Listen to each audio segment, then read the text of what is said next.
দাদা আজি আপনি পৰিয়ালৰ খবৰ সন্দেহযুক্ত কিছু দুষ্কৃতিকাৰীয়ে আমাৰ ইয়াৰ স্থানীয় মানুহক আক্ৰমণ কৰিছে।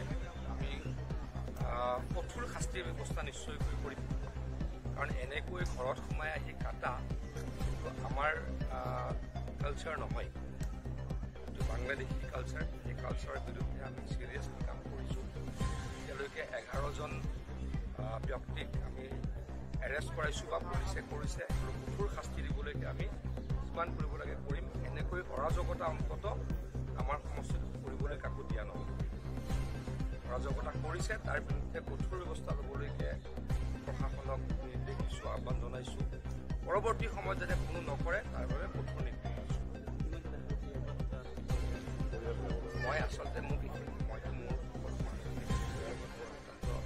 ভাল সম্পৰ্ক, নিকট সম্পৰ্কীয় আগতে মোক কোনো কোৱা নাছিলে।